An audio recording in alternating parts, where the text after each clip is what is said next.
Hello everyone and welcome to our YouTube channel. आज हमारा ये सेकेंड सेशन है जो कि CSR NET IIT JAM GATE and MS SET जैसे एग्जाम के लिए बहुत ज़्यादा हेल्पफुल रहेगा। देखिए, इससे पहले वाले सेशन में हमने काइनेटिक थ्योरी ऑफ गैसेस के बारे में पढ़ा। आज हम उसी का सेकेंड पार्ट पढ़ने वाले हैं, ओके, जो कि काइनेटिक इंटरप्रिटेशन ऑफ टेम्परेचर है, और उसी के तुरंत बाद हम degree of freedom equipartition theorem पढ़ेंगे। तो सबसे पहला वाला जो हमारा आज का मेन पॉइंट है वो है काइनेटिक इंटरप्रिटेशन ऑफ टेम्परेचर। देखिए, इससे पहले वाले सेशन में हमने कुछ ये पढ़ा था कि आइडियल गैस वॉल्स पे कुछ प्रेशर एग्जर्ट करता है, जिसका फॉर्मूला हमने लिखा था 1/3 of mn upon volume of the container into यहाँ पे क्या था, यहाँ पे आपके पास V² एवरेज था, राइट। इससे पहले वाले सेशन में हमने किया है। जिन लोगों ने सेशन नहीं देखा वो देख सकते हैं, सेम चैनल पे सेशन अवेलेबल है। अब देखो, kinetic interpretation of temperature exactly है क्या। हमने कुछ इस तरीके से जो फॉर्मूला है वॉल्यूम ऑफ द कंटेनर, ये अगर हम लेफ्ट हैंड साइड में डाल देंगे तो ये बन जाएगा PV is equal to 1/3 of mn V² average, mass of single gas molecule, total number of gas molecule और एक सिंगल गैस मोलेक्यूल के स्पीड का एवरेज, ओके, स्पीड स्क्वायर का एवरेज। ये वॉल्यूम ऑफ द कंटेनर है, pressure exerted by the gas on the walls of container. अब देखिए, इस फॉर्मूले में अगर मैं राइट हैंड साइड में 2 से मल्टीप्लाई करूँ और 2 से डिवाइड करूँ, ओके, देखिए 2/3 n बाहर ले लिया, 1/2 m V² एवरेज। आपको पता है कि सिंगल गैस पार्टिकल, अगर एक पार्टिकल है मास m का, वो मूव कर रहा है तो उसकी काइनेटिक एनर्जी रहेगी m V²। लेकिन ये जो गैस है ये एक पार्टिकल से नहीं बनता, बहुत सारे पार्टिकल से बनता है। तो यहाँ पे हमें एवरेज स्पीड की बात करनी चाहिए, ना कि एक सिंगल गैस मोलेक्यूल की एक सिंगल स्पीड, ओके। सबसे बड़ी इंपॉर्टेंट चीज़, तो ये गैस बहुत ज़्यादा पार्टिकल से बना है। यहाँ पे हर एक पार्टिकल अलग अलग स्पीड से मूव कर रहा है। हर एक पार्टिकल का स्पीड 0 से लेके इन्फिनिटी वैल्यू ले सकता है। तो सबसे पहले तो अगर ये एक सिंगल पार्टिकल की काइनेटिक एनर्जी है, और अगर मैं सिंगल पार्टिकल के लिए ऑल ओवर वेलोसिटीज़ पे, ऑल ओवर स्पीड वैल्यू पे उसकी एवरेज एनर्जी निकालने की कोशिश करूँगी, तो यहाँ पे आ जाएगा एवरेज मास कांस्टेंट क्वांटिटी है। तो इन शॉर्ट मैं ये बताना चाहती हूँ, जो प्रेशर का फॉर्मूला हमने इससे पहले निकाला था, उसी के अंदर हमने यहाँ पे क्या किया है, एक सिंगल पार्टिकल की एवरेज काइनेटिक एनर्जी इंट्रोड्यूस की है, जिसको हम बोलेंगे अभी तो फिलहाल epsilon average. So it is 2/3 n epsilon average, okay. It is average kinetic energy of a gas molecule, ठीक है। उसके बाद देखिए, if you compare with the equation of ideal gas, ये जो इक्वेशन यहाँ पे आया है PV is equal to 2/3 of n epsilon average, अगर इसको मैं कंपेयर करूंगी आइडियल गैस के इक्वेशन के साथ, आइडियल गैस का इक्वेशन क्या होता है, PV is equal to nRT। अब बात कर लेते हैं, देखिए, अगर इन दोनों को मैं कंपेयर करूंगी तो इक्वेशन 1 और इक्वेशन 2, इन दोनों की लेफ्ट हैंड साइड इक्वल है, तो यानी राइट हैंड साइड भी इक्वल होगी। सो 2/3 ऑफ n एप्सिलॉन एवरेज किसके बराबर आएगा, nRT के बराबर आएगा, है ना, ठीक है, ओके। अब आगे देखते हैं, अगर 2/3 of n epsilon average nRT के बराबर आएगा, n नंबर ऑफ मोल्स है जिसको मैं total number of molecules upon Avogadro's number लिख सकती हूँ, और आपको पता है R गैस कांस्टेंट। अगर आपको नहीं पता फिर भी आप कैलकुलेट कर सकते हो, जो गैस कांस्टेंट रहता है वो Avogadro's number and Boltzmann constant का प्रोडक्ट आता है। आप चाहे तो कैलसे पे वैल्यू डाल के कैलकुलेट करना, Na की वैल्यू डालना, Kb की वैल्यू डालना, आपको R मिल जाएगा 8.314, ठीक है। अब देखिए, मैंने यहाँ पे R को कंप्लीट लिख लिया है, Na Kb के टर्म्स में, नंबर ऑफ मोल्स को लिख लिया है, Na कट जाएगा, आपके पास बचेगा 2/3 of epsilon average is equal to KBT, जहाँ से हम लिख सकते हैं सिंगल गैस पार्टिकल की एवरेज काइनेटिक एनर्जी 3/2 KBT। अब तक हमें ये पता था कि गैस मोलेक्यूल का मास m है, वो कुछ स्पीड से घूम रहे हैं, तो हमने ऑल ओवर स्पीड रेंज पे उनकी एवरेज काइनेटिक एनर्जी निकाली। अब ये एवरेज काइनेटिक एनर्जी 3/2 KBT के टर्म्स में है। यहाँ पे क्या लिखा है, देखो मैंने, average kinetic energy of a gas molecule in terms of temperature of the gas, okay. This connects, इसको जरा अच्छे से देखिए, यहाँ पे मैं इस पर ज्यादा जोर दे रही हूँ, क्यों, क्योंकि ये जो है ये सिंगल गैस पार्टिकल की काइनेटिक एनर्जी है, और ये टेम्परेचर है एंटायर गैस का।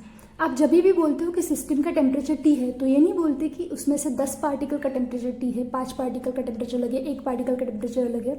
हम नॉर्मली पूरे गैस का टेम्परेचर क्या है ये बोलते हैं, मतलब टेम्परेचर जो है वो क्या है, एक एवरेज क्वांटिटी है। टेम्परेचर एक एवरेज क्वांटिटी है, और ये एवरेज क्वांटिटी किसकी है, ये तो कंप्लीट गैस की है, लेकिन ये तो एक सिंगल गैस मोलेक्यूल की है।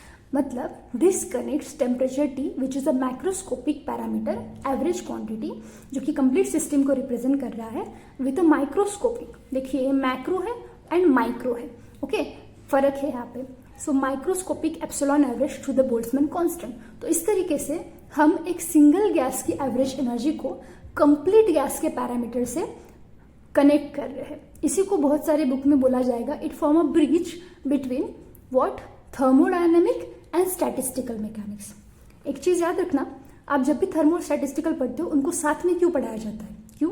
क्योंकि जिस सिस्टम को आप ऑन एन एवरेज पढ़ रहे हो, जैसे गैस है तो उसका प्रेशर P हो गया, टेम्परेचर T हो गया, वॉल्यूम V हो गया, ये एवरेज क्वांटिटीज है। इनको हम किसके साथ रिलेट कर रहे हैं? इनको हम उसके अंदर गैस एटम का किस तरीके से अरेंजमेंट है, मतलब एटॉमिक लेवल पे जाके आप उसको पढ़ रहे हो, that is a statistical behaviour. Statistical mechanics में हम एटॉमिक लेवल पे एक से ज़्यादा सिस्टम का बिहेवियर प्रेडिक्ट करते हैं और वो जो रिजल्ट आता है वो एवरेज के साथ मैच करना चाहिए। तो मतलब एक ही सिस्टम को आप थर्मो के वे से पढ़ते हो और स्टैटिस्टिकल मैकेनिक्स के वे से सेम सिस्टम को पढ़ते हो। ये इक्वेशन आपको थर्मोडायनामिक्स से स्टैटिस्टिकल मैकेनिक्स को रिलेट कर रहा है, लेकिन इसको इतना ज़्यादा जोर नहीं दिया जाता क्योंकि काइनेटिक थ्योरी के कुछ कुछ फेल्यूर्स भी है, तो ये कम्प्लीटली एक्सेप्टेबल थ्योरी नहीं है, लेकिन ये वाला इक्वेशन काइनेटिक थ्योरी का एकदम करेक्ट था। अब देखिए जरा कि इससे हमें ये पता चला कि सिंगल गैस मोलेक्यूल की जो एवरेज काइनेटिक एनर्जी है वो टेम्परेचर से रिलेटेड है, डायरेक्ट प्रोपोर्शनलिटी है। Okay, so average kinetic energy of single gas molecule is same. अगर सपोज मैंने अलग अलग गैस मोलेक्यूल्स ले लिए, लेकिन अगर मैंने उनको सेम टेम्परेचर पे रखा, तो ये तो सिंगल गैस मोलेक्यूल की जो एवरेज काइनेटिक एनर्जी है ना मास पे डिपेंड कर रही है, सिर्फ Kb यानी कांस्टेंट और टेम्परेचर पे है। So if the epsilon average is same for different masses or molecules with the different masses as long as the temperature is fixed, मतलब अगर मैंने बहुत अलग अलग टाइप्स के गैस मोलेक्यूल्स लिए और उनको अगर मैंने सेम टेम्परेचर पर रखा तो उनकी एवरेज काइनेटिक एनर्जी क्या रहेगी? सेम रहेगी। क्यों? क्योंकि एवरेज काइनेटिक एनर्जी टेम्परेचर का फंक्शन है। ओके, अब जरा देखो हमारे पास एवरेज काइनेटिक एनर्जी के दो इक्वेशन आ गए। एक आ गया यहाँ पे epsilon average is equals to 3/2 kBT और दूसरा आ गया epsilon average is equals to half mv²। तो क्यों ना दोनों को इक्वेट कर देते हैं। अगर दोनों को मैंने इक्वेट कर दिया तो यहाँ से हमें पता चलता है v² average is equals to 3/2 kBT/m which is nothing but VRMS is square root of v² average. Okay, तो यहाँ से क्या पता चला? यहाँ से हमें ये पता चला कि VRMS मतलब देखो इसके नाम में ही सारी चीज छुपी है। रूट बाहर आ गया, रूट मीन ये आ गया मीन, स्क्वायर ये आ गया स्क्वायर। तो इस तरीके से हमने क्या किया, रूट मीन स्क्वायर स्पीड की वैल्यू कैलकुलेट की which is square root of 3/3 kBT/m। Okay, this is one of the success of KTG। तो काइनेटिक थ्योरी ऑफ गैसेस हमें आइडियल गैस के लिए जितने भी एजम्पशन है एकदम सक्सेसफुली डिस्क्राइब करता है और उसके साथ उसका सक्सेस ये है कि इसने VRMS का करेक्ट रिजल्ट दिया था 3 डायमेंशन के लिए, लेकिन 2 and 1 डायमेंशन में ये फेल गया। उसी को एक्सप्लेन करने के लिए या फिर VRMS 2D and 1D में अगर आपको पढ़ना है तो उसके लिए हमें जाना पड़ेगा मैक्सवेल स्पीड डिस्ट्रीब्यूशन की तरफ। ठीक है, तो हाफ पार्ट यहाँ पे कवर होता है। अब हम थोड़ा सा एक इम्पॉर्टेंट टॉपिक, थोड़ा सा नहीं बहुत सारा इंपॉर्टेंट टॉपिक बोल सकते हैं आप इसको, जिसमें बहुत सारे स्टूडेंट को कन्फ्यूजन भी होता है, that is nothing but degree of freedom. Okay, classical mechanics में आपने डिग्री ऑफ फ्रीडम निकाला होगा सम 3n - k फॉर्मूले से, लेकिन वो क्लासिकल बॉडीज है। यहाँ पे हम ऐसी बॉडीज पढ़ रहे हैं जो एटॉमिक लेवल पे रहेगी, है ना। चलिए, तो डिग्री ऑफ फ्रीडम सबसे पहले होता क्या है? वही डिफिनेशन जो आप हर बुक्स में पढ़ते हो, number of independent coordinates required to specify the system completely, है ना। लेकिन पढ़ते हो लेकिन समझते बहुत कम लोग होंगे शायद इस डेफिनेशन को। चलिए आज यहाँ पे ये भी क्लियर हो जाएगा। सो इंडिपेंडेंट कोऑर्डिनेट्स, इंडिपेंडेंट मतलब जिनको आप लीनियर कॉम्बिनेशन में नहीं लिख सकते, अगर लिख भी दिया तो सारे कोएफिशिएंट 0 आ जाएंगे। तो इस तरीके से कुछ इंडिपेंडेंट कोऑर्डिनेट्स हमें लगेंगे सिस्टम को कंप्लीटली डिस्क्राइब करने के लिए, और जितने कोऑर्डिनेट्स लगेंगे that is nothing but degree of freedom. Okay, और देखिए इसको क्या बोला है। It is also defined as number of independent square terms appears in the Hamiltonian of the system. इसको ऐसे भी बोला जाता है कि सिस्टम के हैमिल्टनियन में जितनी इंडिपेंडेंट स्क्वायर टर्म आएंगी that is nothing but degree of freedom of that system. इसको मेनली हम डिफाइन करते हैं या फिर इसको मेनली हम डिनोट करते हैं स्मॉल f लेटर से। डिग्री ऑफ फ्रीडम को हम स्मॉल f लेटर से डिनोट करते हैं। चलिए, तो अब मैं थोड़ा आसान कर देती हूँ आपके लिए डिग्री ऑफ फ्रीडम समझना। सबसे पहले CSR नेट, IIT जाम, MS सेट या फिर ऑल जो भी स्टेट्स की इंट्रांस एग्जाम होती है, set for all the states, as well as हमारे पास और कौन से सब्जेक्ट बचते हैं, गेट, जेस्ट, इन सारे एग्जाम में आपको बहुत बार डिग्री ऑफ फ्रीडम से CPCV कैलकुलेट करने के लिए पूछते हैं। तो अगर आप यहाँ पे डिग्री ऑफ फ्रीडम का टॉपिक क्लियर कर लोगे तो आपको हर एक एग्जाम में बहुत आसानी से एग्जाम्पल भी इसके सॉल्व हो जाएंगे। एंड डोंट वरी, हम कुछ एग्जाम्पल की प्रैक्टिस के लिए भी अनदर वीडियो सेम चैनल पे डालने वाले हैं। अब देखो, इस डिग्री ऑफ फ्रीडम को मैंने एटॉमिक सिस्टम को सॉल्व करने के लिए इस डिग्री ऑफ फ्रीडम को 3 पार्ट में डिसॉल्व किया है। एक ट्रांसलेशनल डिग्री ऑफ फ्रीडम, दूसरा रोटेशनल डिग्री ऑफ फ्रीडम, तीसरा vibrational degree of freedom. Okay, थोड़ा सा दिमाग में एक चीज़ क्लियर कर लेना, टोटल डिग्री ऑफ फ्रीडम जो है वो ट्रांसलेशनल डिग्री ऑफ फ्रीडम से बनता है, rotational and vibrational degree of freedom. Translational degree of freedom सीधा डायमेंशन पर डिपेंड करेगा। ये डिपेंड करेगा कि आप सिस्टम को 1D में पढ़ रहे हो, 2D में पढ़ रहे हो, 3D में पढ़ रहे हो। रोटेशनल सिस्टम जो है या फिर rotational degree of freedom system के ज्योमेट्री पे डिपेंड करेगा। अगर ऐसा हुआ कि आपकी सिस्टम 3 कोऑर्डिनेट सिस्टम में से एक पर्टिकुलर एक्सिस को पैरेलल आ गई, मतलब लीनियर सिस्टम, तो रोटेशनल डिग्री ऑफ फ्रीडम अलग आएगा। अगर नॉन लीनियर सिस्टम है तो रोटेशनल डिग्री ऑफ फ्रीडम अलग आएगा। क्लियर है? Rotational degree of freedom system के ज्योमेट्री पे डिपेंड करेगा। अगर सिस्टम किसी पर्टिकुलर एक्सिस को पैरेलल आ गई तो उसके करस्पॉन्डिंग डिग्री ऑफ फ्रीडम हमें कंसिडर नहीं करना है। याद रखना मैं क्या बोल रही हूँ, क्यों, ये आगे मैं एक्सप्लेन करूंगी। रोटेशनल डिग्री ऑफ फ्रीडम, अगर देखिए सिस्टम किसी पर्टिकुलर एक्सिस को पैरेलल आ गई या फिर सिस्टम की ज्योमेट्री लीनियर है, जैसे ये पेन दिख रहा है आपको सामने, है ना। ओके, सिस्टम की ज्योमेट्री अगर लीनियर है तो जिस एक्सिस को सिस्टम पैरेलल है हम उस एक्सिस के अबाउट क्या कंसिडर नहीं करेंगे, डिग्री ऑफ फ्रीडम कंसिडर नहीं करेंगे। ठीक है, आगे देखते हैं vibrational degree of freedom. Vibrational degree of freedom temperature पे डिपेंड करेगा, या फिर आप इसको ऐसे भी बोल सकते हो कि सिस्टम दी गई सिस्टम रिजिड है, नॉन रिजिड है, उस पर डिपेंड करेगा। ठीक है, ट्रांसलेशन को टेम्परेचर से कुछ लेना देना नहीं, रोटेशन को टेम्परेचर से कुछ लेना देना नहीं। ठीक है, okay. Vibrational degree of freedom हम ज्यादातर इस तरीके से निकालेंगे, v is equals to 3n minus k minus t minus r. आगे मैं और डिटेल में बताती हूँ आपको। अगर हम 3 डायमेंशन पे पढ़ रहे हैं तो 3n, 2D में 2n एंड 1D में n। डोंट वरी, आगे एग्जाम्पल के साथ सारा क्लियर हो जाएगा। चलिए, तो मोनो एटॉमिक सिस्टम देखिए, मैंने यहाँ पे एक सिंगल एटम बनाया हुआ है ना, mono atomic system. Mono atomic मतलब क्या, उसके नाम में छुपा है कि ये सिस्टम एक एटम से बनती है। भले ये मोलेक्यूल है लेकिन एक एटम से बना हुआ मोलेक्यूल है, या फिर सिस्टम एक एटम से बनती है। सो मोनो एटॉमिक सिस्टम के एग्जाम्पल क्या हो सकते हैं? Best example noble gases. आपको पता है नोबल गैसेस के आउटर ऑर्बिटल फील्ड होते हैं तो वो कोई बॉन्ड नहीं फॉर्म करते। सो या noble gases are the example of mono atomic system. अब मोनो एटॉमिक सिस्टम में नंबर ऑफ एटम्स 1 है। कि यहाँ पे जो क्लासिकल मैकेनिक्स में कंस्टेंट होता है वही कंस्टेंट, लेकिन ये हमें शो कर रहा है नंबर ऑफ बॉन्ड्स। यह हमें क्या शो कर रहा है? Number of bonds. सिस्टम में कितने या फिर मोलेक्यूल के अंदर एटम्स कैसे रिलेटेड है, उनमें नंबर ऑफ बॉन्ड्स कितने हैं। n equals to 1, k equals to 0। ठीक है, मोनो एटॉमिक में नंबर ऑफ बॉन्ड्स नहीं होते, इसलिए हम उसको मोनो एटॉमिक बोलते हैं। एक सिंगल एटम है, एक एटम खुद से थोड़ी ना बॉन्ड करेगा, राइट। ओके, चलिए अभी हम समझौते के लिए यहाँ पे डायमेंशन 3 मान लेते हैं। याद रखना, प्रॉब्लम में डायमेंशन दी है तो सही बात है, नहीं दी है तो आपको बाय डिफॉल्ट 3 डायमेंशन लेनी है। अब देखो, मान लो कि मैंने डायमेंशन 3 ले लिया। डायमेंशन 3 है तो जैसे कि मैंने कहा ट्रांसलेशन डायमेंशन पे डिपेंड करेगा, जितनी डायमेंशन उतना ट्रांसलेशन। तो ट्रांसलेशन 3 हो गया, ट्रांसलेशन 3 हो गया। अब रोटेशन की बात करते हैं। अब और एक चीज़ ना, आपको जैसे ही कोई डिग्री ऑफ फ्रीडम मिल गया आपको उसके करस्पॉन्डिंग एनर्जी लिख सकते हो। ट्रांसलेशन काइनेटिक एनर्जी क्या हो जाएगी? Half m vx square plus half m vy square plus half m vz square. Correct, ये हो गई ट्रांसलेशन काइनेटिक एनर्जी। आप चाहे तो इसको px स्क्वायर बाय ट्वाइस है, py स्क्वायर बाय ट्वाइस है, pz स्क्वायर बाय ट्वाइस है, इस तरीके से लिख सकते हो। ओके, अब देखो रोटेशन की बात क्या होगी। रोटेशन को अगर सपोज मैंने मोलेक्यूल को ओरिजिन पर रख दिया, उसका सिमेट्रिक मास डिस्ट्रीब्यूशन है, एक्स के अबाउट आप चाहे तो रोटेट कर सकते हो, वाई के अबाउट रोटेट कर सकते हो, जेड के अबाउट रोटेट कर सकते हो।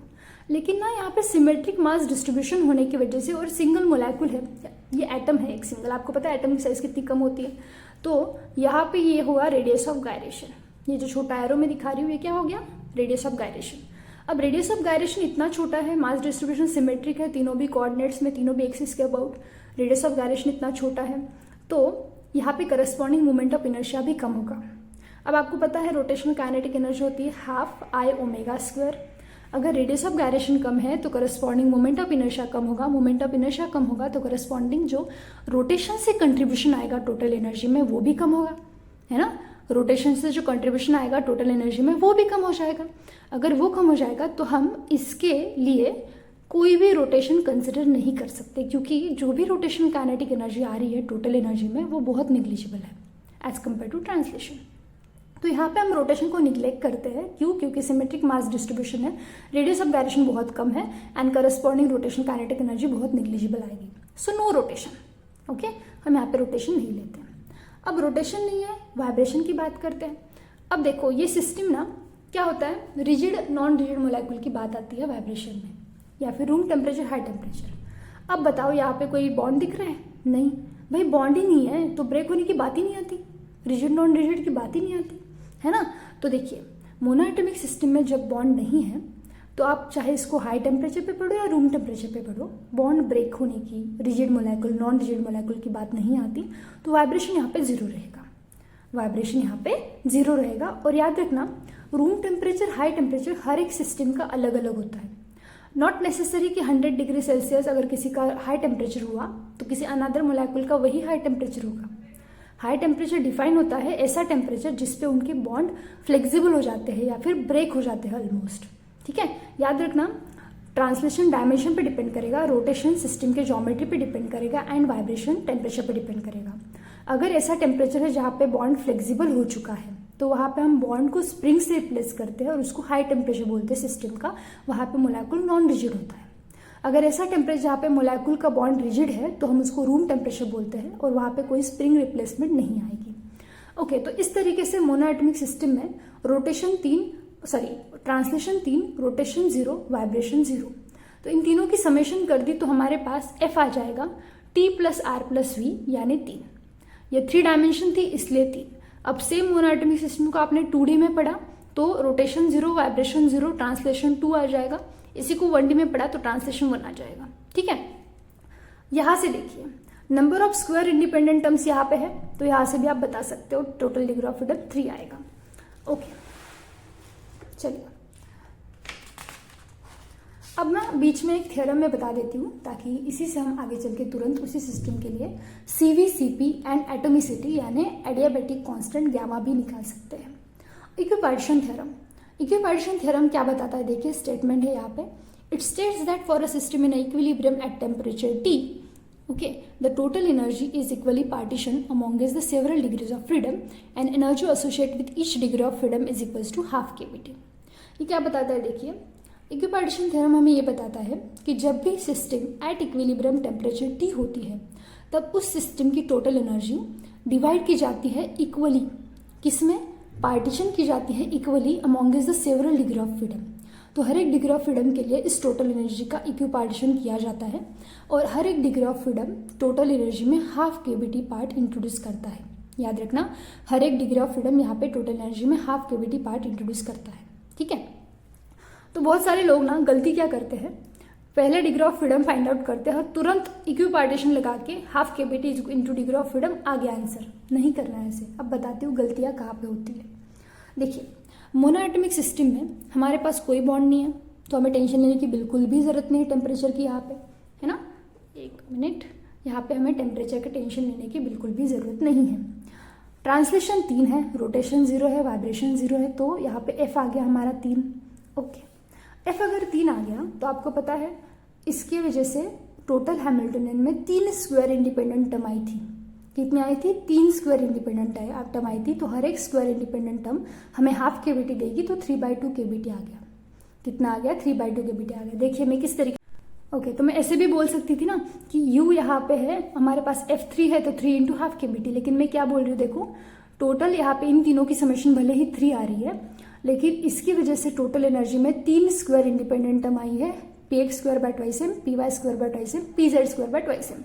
तो 3 स्क्वायर इंडिपेंडेंट टर्म आने की वजह से हर square independent term half kBT देगी तो 3/2 kBT हो गई internal energy of system at equilibrium temperature T। ये ट्रांसलेशन है और टेम्परेचर है। ओके, अगर सपोज हमने 1 मोल ऑफ मोनोएटॉमिक सिस्टम ली तो हर एक एटम की वजह से 3/2 kBT, तो यहाँ पे हो गया 3/2 Na kBT total internal energy of the system. Okay, अगर ये 3/2 Na kBT आ गई total internal energy of the system, तो यहाँ से देखिए आप क्या बता सकते हो 3/2 RT। और आपको पता है CV मतलब क्या? CV क्या होता है भाई? ΔU/ΔT at constant volume. तो यहाँ से हमारे पास CV आ गया 3/2 R। एंड आइडियल गैस के लिए आपको पता है 1 मोल ऑफ आइडियल गैस के लिए CP - CV R रहेगा। N मोल के लिए CP - CV NR रहता है। तो CV पता चल गया, यहाँ पे वैल्यू पुट कर दो, CP पता चल जाएगा। तो मोनोएटॉमिक सिस्टम में सिर्फ और सिर्फ प्योर ट्रांसलेशन दिखता है, रोटेशन नहीं होता, चाहे रूम टेम्परेचर चाहे हाई टेम्परेचर है, वाइब्रेशन भी नहीं होता। प्योर ट्रांसलेशन की वजह से, यहाँ पे प्योर ट्रांसलेशन काइनेटिक एनर्जी की वजह से टोटल इंटरनल एनर्जी सिस्टम की एट टेम्परेचर T आती है 3/2 RT 1 mole of ideal gas के लिए। इसी के लिए हमने CpCv कैलकुलेट की, और CpCv का जो रेशो होता है वो आता है गामा, जिसको आप एडियाबेटिक कांस्टेंट बोलते हो, जिसको एटोमिसिटी भी बोला जाता है। Cp/Cv is equals to 5/3, it is called as atomicity of gas. ये जो एटोमिसिटी है, इस एटोमिसिटी को ऐसा नाम क्यों दिया गया, जरा सोचो। कोई मोलेक्यूल है, उसकी एटोमिसिटी मैंने आपको ऑलरेडी प्रोवाइड कर दी, तो कितना आसान होगा आपके लिए बताना कि वो मोलेक्यूल कितने एटम से बना है ना। तो इसका मतलब ये गामा आपको बताएगा कि जो मोलेक्यूल आपको भले ही अननोन है, लेकिन उसकी गामा आपको पता है, तो वो कितने एटम से बना है, उसका स्ट्रक्चर क्या है, इन शॉर्ट आपको इन्फॉर्मेशन मिल जाएगी, है ना। तो ये फायदा है यहाँ पे एटोमिसिटी पता होने का। देखो हमने कितना बड़ा फैक्टर पता कर लिया यहाँ पे, है ना। चलिए, तो अब हम डायटोमिक सिस्टम के लिए शुरुआत करते हैं। मोनोएटॉमिक सिस्टम हो गई सॉल्व, Cp निकाल लिया, Cv निकाल लिया, डिग्री ऑफ फ्रीडम समझ गया, इक्विपार्टीशन हो गया। अब हम चलते हैं डायटोमिक सिस्टम पे। देखिए डायटोमिक सिस्टम जो है नाम में ही छुपा है, 2 आइटम से बनी है। ओके, तो डायटोमिक सिस्टम अगर 2 आइटम से बनी है, फिर से हम डायमेंशन हमारे लिए 3 ले लेते हैं। जो डायमेंशन चेंज होगा तो बताती हूँ मैं क्या क्या चेंज होने वाला है। डायमेंशन चेंज होगा तो ट्रांसलेशन चेंज होगा, और वाइब्रेशन के फॉर्मूले में थोड़ा सा अपडेट होगा। अब देखो यहाँ पे डायटोमिक सिस्टम है। अब मैंने 2 पार्टीशन, यहाँ पे 2 कॉलम बना लिए हैं इस तरीके से। एक हम डायटोमिक सिस्टम को रूम टेम्परेचर पे पढ़ेंगे, एक डायटोमिक सिस्टम को हम हाई टेम्परेचर पे पढ़ेंगे। 2 आइटम है तो बॉन्ड आएगा तो टेम्परेचर का टेंशन लेना पड़ेगा, है ना। चलिए, तो देखिए अगर हम रूम टेम्परेचर पे सिस्टम पे पढ़ेंगे तो इस तरीके से कुछ सिस्टम हमें दिखेगी। 2 आइटम है, एक रिजिड बॉन्ड से जुड़े हुए हैं। अब हर एक सिस्टम का रूम टेम्परेचर हाई टेम्परेचर अलग रहेगा। ऐसा नहीं हम हमेशा 25 डिग्री सेल्सियस लेते हैं तो that is a room temperature. Okay, ऐसा टेम्परेचर जहाँ पे सिस्टम का बॉन्ड इंटैक्ट है, बॉन्ड रिजिड है। अब यहाँ पे देखिए नंबर ऑफ एटम्स 2 हो गए, कंस्टेंट 1 हो गया, बॉन्ड यानी कंस्टेंट वो रिजिड मोलेक्युल्स को पर्टिकुलर डिस्टेंस पे मेंटेन कर रहा है। ओके, 3 डायमेंशन है, इसकी वजह से ट्रांसलेशन 3 आ गया। ओके, सेम यहाँ पे भी होगा, ट्रांसलेशन टेम्परेचर पे डिपेंड नहीं करता ना। ओके, तो देखिए हाई टेम्परेचर पे क्या हो जाएगा, कंपैरेटिवली पढ़े, room temperature rigid bond, high temperature non rigid bond. Diatomic system bond rigid है तो हमें कंस्टेंट की टेंशन लेने की जरूरत है, बॉन्ड फ्लेक्सिबल है तो कोई डिस्टेंस मेंटेन नहीं होगा, तो के यहाँ पे 0 आ जाएगा। बॉन्ड देखिए ज्योमेट्री नहीं बदलती, लेकिन बॉन्ड थोड़ा फ्लेक्सिबल हो जाता है, तो हम यहाँ पे कंस्टेंट जो है वो हटा देते हैं। ओके, तो मैं यहाँ पे बात कर रही थी डायटोमिक सिस्टम की। देखिए डायटोमिक सिस्टम जो है, इस डायटोमिक सिस्टम में हमने ट्रांसलेशन देख लिया, टेम्परेचर इंडिपेंडेंट है, 3 डायमेंशन में ट्रांसलेशन 3 रहेगा। ठीक है, ये बॉन्ड जो है हमने सिर्फ स्प्रिंग से रिप्लेस कर दिया है हाई टेम्परेचर पे, बाकी कुछ चेंज नहीं होगा, सिस्टम की ज्योमेट्री लीनियर रहेगी। ओके, अब देखिए यहाँ पे रोटेशन की बात करते हैं। जब इस तरीके से डायटोमिक मोलेक्यूल रखेंगे वाई एक्सिस को पैरेलल, तो आपको क्या दिखेगा, सपोज ये है वाई एक्सिस आपका, और ये मोलेक्यूल है, यहाँ पे एक एटम है, यहाँ पे एक एटम है। अब अगर ये वाई एक्सिस ऐसे पास हो रहा है बॉडी एक्सिस से, तो ये एटम जब ये जो सिस्टम है एक्सिस से बाहर निकल रहा है और जेड एक्सिस ऊपर जा रहा है, तो ये जब एक्स के अबाउट रोटेट होगा तो कुछ इस तरीके से रोटेट होगा, है ना। ओके, दिख रहा है सबको रोटेशन। अब ये जेड के अबाउट जो रोटेट होगा तो कुछ इस तरीके से रोटेट होगा, और जब ये वाई के अबाउट रोटेट होगा तब इस तरीके से रोटेट होगा। अब जरा नोटिस करना, ये जो रोटेशन है एक्स के अबाउट, यहाँ पे ये रेडियस ऑफ गायरेशन आपको दिख रहा है, जो कि बहुत ज़्यादा है एज कम्पेयर टू बाकी। एक्स का रेडियस ऑफ गायरेशन, जेड का रेडियस ऑफ गायरेशन भी कुछ इस तरीके से दिख रहा है, लेकिन वाई का रेडियस ऑफ गायरेशन बहुत कम है। तो वाई का रेडियस ऑफ गायरेशन यहाँ पे ऑलमोस्ट मोनोएटॉमिक सिस्टम के बराबर है। तो यहाँ पे एक्स और जेड, इनकी वजह से टोटल एनर्जी में कुछ नॉन निग्लिजिबल पार्ट आएगा, एक्स एक्सिस के about rotation and Z axis के अबाउट रोटेशन के, क्योंकि यहाँ पे मोमेंट ऑफ इनर्शिया ज़्यादा है, रेडियस ऑफ गायरेशन ज़्यादा है। तो लेकिन यहाँ पे रेडियस ऑफ गायरेशन कम है, मास डिस्ट्रीब्यूशन बहुत कम डिस्टेंस पे है एक्सिस से, तो यहाँ पे मोमेंट ऑफ इनर्शिया कम आएगा। दैट्स वाई ये जो काइनेटिक एनर्जी आएगी रोटेशन की, ये निग्लिजिबल रहेगी, एंड दैट्स वाई रोटेशन सिर्फ और सिर्फ 2 आएगा। क्यों? क्योंकि सिस्टम की ज्योमेट्री लीनियर है, तो सिस्टम की ज्योमेट्री जिस एक्सिस के अबाउट लीनियर होती है वो एक्सिस की करस्पॉन्डिंग हम rotational degree of freedom consider नहीं करते। So due to the less radius of gyration about y axis, rotation about y axis is neglected and rotation is true. Rotation temperature independent होता है, तो same rotation यहाँ पे भी आएगा high temperature पे। अब देखो वाइब्रेशन की बात आती है, 3 डायमेंशन की वजह से यहाँ पे 3 है, 2 के लिए 2 आएगा, 1 के लिए सिर्फ n आएगा। तो थ्री डायमेंशन का फॉर्मूला देखिए, एफ आप क्लासिकल में लिखते हो 3n-k, और यही अब हमारे पास क्या है, t plus r plus b is equals to 3n-k। तो ये भी निकालने के लिए 3n-k से हमें t और r सब्ट्रैक्ट करने पड़ेंगे। तो वाइब्रेशन हम लो टेम्परेचर पे निकाल सकते हैं, 3 इंटू 2 एटम्स, सो 6, कंस्टेंट एक k है, एक बॉन्ड है, ट्रांसलेशन 3 है, रोटेशन 2 है, तो वाइब्रेशन यहाँ पे 0 हो गया। मतलब आपको यहाँ पे रूम टेम्परेचर पे कोई वाइब्रेशन नहीं दिखेगा, होगा भी तो बहुत निग्लिजिबल है, तो उसके करस्पॉन्डिंग हम वाइब्रेशनल एनर्जी नहीं कंसिडर करते, वाइब्रेशन डिग्री ऑफ फ्रीडम नहीं कंसिडर करते। तो वाइब्रेशन यहाँ पे 0 होने की वजह से टोटल एफ आ गया 5। ओके, अब आपको पता है कि ट्रांसलेशन की वजह से कितना आता है, half mv², vx², vy², vz² 3 आ जाएंगे, रोटेशन की वजह से 2 आएंगे, half I omega x², half I, या फिर आप ऐसे लिख सकते हो half I x omega x² plus half I Z omega z²। ये इन दोनों के लिए रोटेशन का 0 है, तो यहाँ पे भी 2 स्क्वायर इंडिपेंडेंट टर्म्स आ गई। ओके, रोटेशन की 2 स्क्वायर इंडिपेंडेंट टर्म्स, रोटेशन की 2 square independent terms and vibration की 0 टर्म्स एंड ट्रांसलेशन की 3 टर्म, इस तरीके से हमारे पास हर square independent term half kBt देती है। तो टोटल 5 स्क्वायर इंडिपेंडेंट टर्म्स है हमारे पास, तो 5/2 kBt आ गया। ओके, इन तीनों की समेशन भले ही 5 है, ये 5 + 0 भी आप लिख सकते हो, लेकिन एक बात बता देती हूँ, जब आप हैमिल्टनियन पढ़ते हो तो हैमिल्टनियन से यूं लिखना है डायरेक्टली।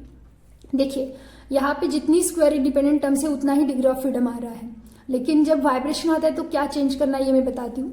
अब देखिए u आ गया आपके पास 5/2 kBt, 1 मोल के लिए फिर से टोटल इंटरनल एनर्जी आ जाएगी 5/2 RT, यहाँ से CV आ जाएगा 5/2 R, CP आ जाएगा 7/2 R एंड गैमा हो गया 7/5। गैमा ऑलवेज ग्रेटर देन 1 होता है, और F कभी भी अगर 3 डायमेंशन है तो 3n को एक्सीड नहीं करता, याद रखना।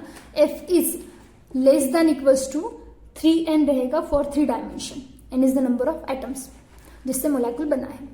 अब हाई टेम्परेचर पे वाइब्रेशन पे क्या असर होता है, देखिए हाई टेम्परेचर पे कंस्टेंट k निकल जाएगा, सो it is 3n - t - r, so vibration 1 रहेगा। अब एक चीज देखो, एक वाइब्रेशन मतलब एक लीनियर हार्मोनिक ऑसिलेटर, जिसका हमारे पास हैमिल्टनियन आता है px² / प्लस हाफ kx²। एक ट्रांसलेशन हाफ mvx² देता है, एक रोटेशन हाफ i ओमेगा² देता है, लेकिन एक vibration px² / plus half kx² देता है। मतलब एक वाइब्रेशन में 2 स्क्वायर इंडिपेंडेंट टर्म्स आती है, इसीलिए बोल रही हूँ सीधा सीधा f से डिग्री ऑफ फ्रीडम से सीधा u की तरफ मत जाए, डिग्री ऑफ फ्रीडम से हैमिल्टनियन लिखिए और हैमिल्टनियन से टोटल इंटरनल एनर्जी लिखिए।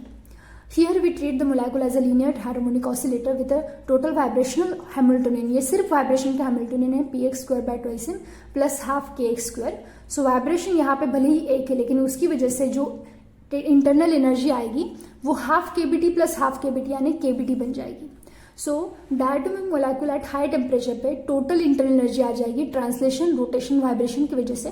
ट्रांसलेशन 3 है तो 3/2 kBt, रोटेशन 2 है तो 2/2 kBt, लेकिन वाइब्रेशन 1 है तो एक वाइब्रेशन kBt दे रहा है। सो टोटल इंटरनल एनर्जी आ गई 7/2 kBt। CV आ गया 7/2 R, CP आ गया 9/2 R। दोनों का रेशो ले लिया, गैमा मिल गया 9/7। बात समझ में आई? इसीलिए बोल रही हूँ कि सीधा सीधा F से CV और CP लिखने की गड़बड़ ना करें।